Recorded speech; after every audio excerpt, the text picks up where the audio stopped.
Hey everybody, Peter Zeihan here coming to you from Colorado. And the news is that the Federal Reserve has just dropped interest rates by 1/4%. That means it's a little bit cheaper now to borrow money, and the idea is it's supposed to boost the economy.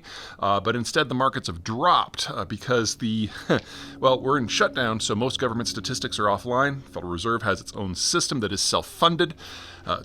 Totally different topic there. And they seem concerned enough that they've decided to do what's historically speaking, a relatively large cut. So what's going on? What is it the Fed sees? How is it going to impact? All that good stuff. So number one, the economy is absolutely slowing. We've got a lot of stress in the job market. And most importantly, manufacturing has been dropping. One of the many impacts of the Trump's tariffs has kind of generated this background of ambient chaos. We've had over 540 policy changes on tariffs since January 20, and they keep stacking up.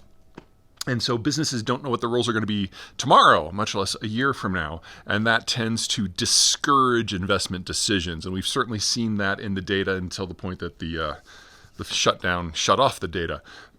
We also have an administration and a Congress that really seems in no hurry to get things back online. And so we're going to have to wait until we have something very bad that happens, whether that is, for example, many people stranded during the Thanksgiving holidays, or a general problem with healthcare, because we have announcements on the 1st of November as to what everyone's premiums are going to be.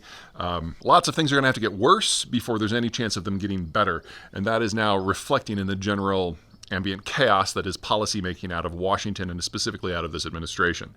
So that's kind of baked in.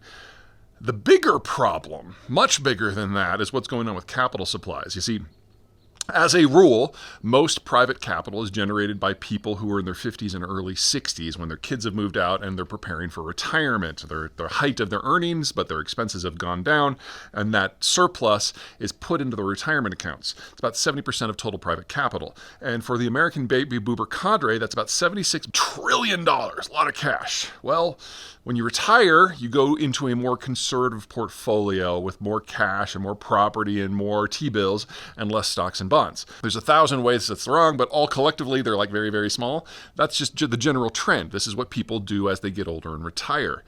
Well, 80% of America's baby boomers have now retired. So about 80% of those finances have been turned into more conservative investments. And we're moving into an environment where things like goosing interest rates down in order to increase lending doesn't work because the money just isn't available. And the only other sources of money that are available are, number one, foreign money, where other countries have been dealing with this faster than the United States has, so it's seeking someplace that's more productive.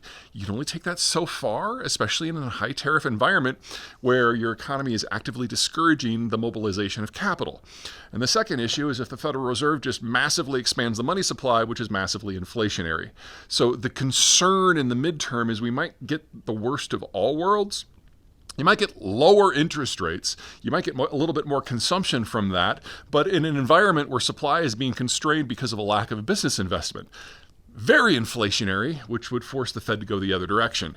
Now, I don't mean that as a specific forecast because we're entering in kind of the unknown here. We've never had a demographic transformation like we're seeing on a global basis or an American basis in modern history, certainly not in the digital age. And so we're going to be living through this in real time for the first time. But what we understand of macroeconomic laws is that seems to be where we're headed right now. And barring a significant change in capital availability or government policy, that's kind of hardwired in at this moment. So the Fed is in a bit of a box. The White House is part of the problem.